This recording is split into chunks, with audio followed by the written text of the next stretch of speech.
So, yeah, my name is Chris Leach. I'm head of ICT at Winchester House School, which is a prep school in Northamptonshire. I'm just going to talk to you about a couple of projects I've run, basically with history as the theme, so it's a history topic, but I just wanted to explore how I could use web-based tools in order to support what the children were doing in their history projects. I've put some contact details on there in case I forget anything or don't explain anything properly, so get in touch if you've got any more questions. So, the first project, I ran this one with a small group of Year 6s, so they were it was a gifted and talented project. I had about 6 children in the group. And it was November, so we looked at gunpowder plot. And I basically wanted to explore some different websites and see how they could be used and whether they would be useful in a wider class setting. So the children were there sort of experimenting with the sites. So one of the first ones we used was Woolwisher, which, if you don't know, is basically like a online notice board, so you can put little post-it notes almost on, so the children could research information and put them on, if I can. Things work.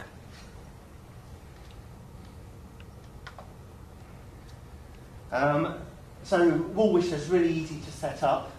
There it is. And basically, children they were looking up information and they were just asked to just put some facts onto the board, which is really easy for them to do. All they needed to do was just double click anywhere on the board. There you just go. Then I can write my new message. They can add pictures to it quite easily as well. So once the children had started putting some information on, I then asked some other members of staff in school to start to send them some questions. So we've got a couple there from some other teachers. And then through my Twitter network, I also opened it up a bit further, so we had teachers from other schools joining in. So they had a sort of a wider audience straight away. And that made them think a bit more about how they were responding and what information they were putting on. So, then at the end of the project, I also set up another Woolwisher page to try and get feedback from people who have been following our project. I'll explain a bit more about that in a moment. Now, since doing this project, I found another site that I think would almost be better than Woolwisher for what I wanted to do, and that's called Spicy Nodes. And I'll show you an example. This might take a while to load up there. So Spicy Nodes, it's basically like a mind mapping tool, but I found it was really flexible in how you created the information. So I started off, I created this one when I was exploring it. So I started off with one node in the middle, normal conquest, and then you can just expand it, you can add bits to it. So I was thinking, right, who was involved, and in each of these nodes you can add pictures to it, you can add YouTube videos, you can add pages, you can add links.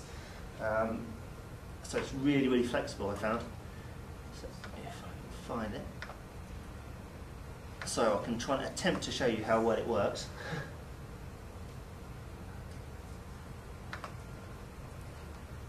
So this is one I just started earlier today.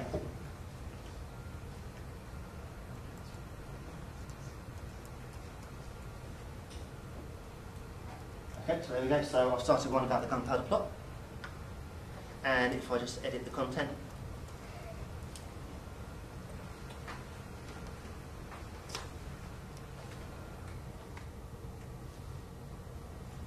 Okay, so there we go. So I've got my main node in the middle, and then I've added some to it.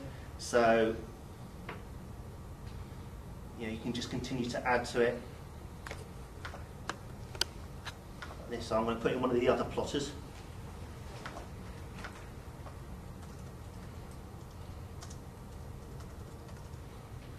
And then edit some of the details. Now, look at that, what's prepared. I'm just going to steal something from Wikipedia. Okay, just to show you that you can add information in. Obviously, I'd rather get children to try and write it in their own words, but you can add pictures, YouTube videos as well. You can also then link it to pages, so I could link it to that Wikipedia page, so they'd have a link to it.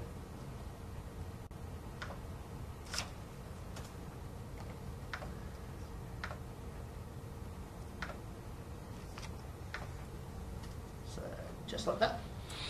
And then if I save that, and then have a look at it. So it should now have added Thomas Winter connected to Robert Catesby.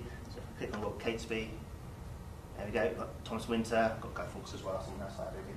And the good thing is you can then link Thomas Winter, I can link that to any of the other nodes that's already in there, so you can start to draw connections between all different things. Which is something I really wanted Woolwisher to be able to do. I wanted to be able to group some of their posts and link them in some way. So found Spicy Nodes which does that. So that's the first thing we sort of looked at was Woolwisher.